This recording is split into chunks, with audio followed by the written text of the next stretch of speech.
Today, the company is unveiling a new product line tied to hybrid work at HP's partner conference in Chicago. And joining us live for an exclusive interview is the HP CEO. Enrique Lores.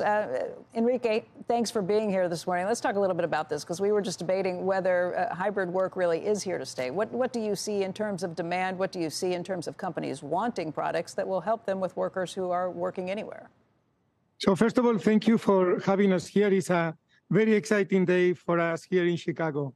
We think that hybrid work is here to stay because it offers flexibility to employees, and we have learned that they really value that. But at the same time, we have learned how to operate the companies offering that flexibility. And what is important is to differentiate what work needs to be done at home and can be done at home. And for what work, we want employees back to the office, because hybrid means working from home, working from the office, and being very selective on what activities are done in every place. I know this has been a big business for you, that it's doubled, I think, over the last year or so. You haven't broken out those numbers yet, though. What size business are we talking about?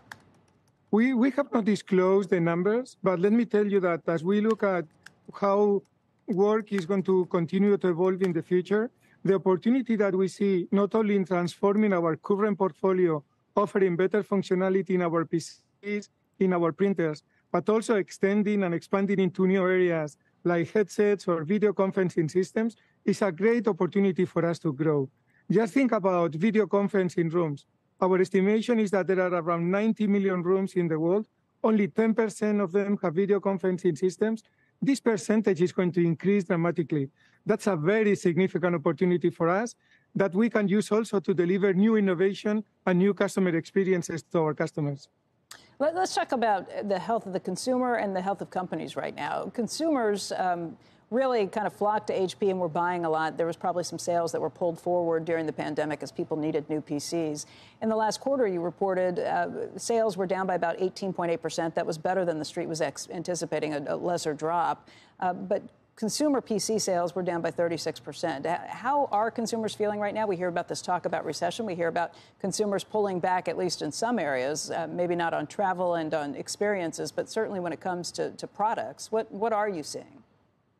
We have seen a shift on where consumers are spending their money from products into services. And as we shared in our last earnings call, we think that this is going to continue to impact our business for the coming quarters. We also are reducing channel inventory. There is a big industry reduction on inventory that is impacting our sales during the next 2 quarters. And this is why we expect also that during the second half, we will see some recovery of the business. What about when it comes to commercial sales? We've also seen a lot of layoffs happening in the technology industry, and the fears of a credit crunch with the banking crisis that's out there. Does any of that show up in your sales at this point, or what you see? What we have seen starting in December, and again, this is not a new trend, is that companies have become much more cautious in terms of how they manage their budgets. Clearly, the current environment is really driving them to be more careful. What we see is they open projects, but the translation into these projects into real orders has been slowed down. At the same time, the install base continues to be very large. Products are starting to be old, and we know that there is a big opportunity for refresh. We don't know when it will happen, but we know it's there and it will happen at some point in the coming quarters.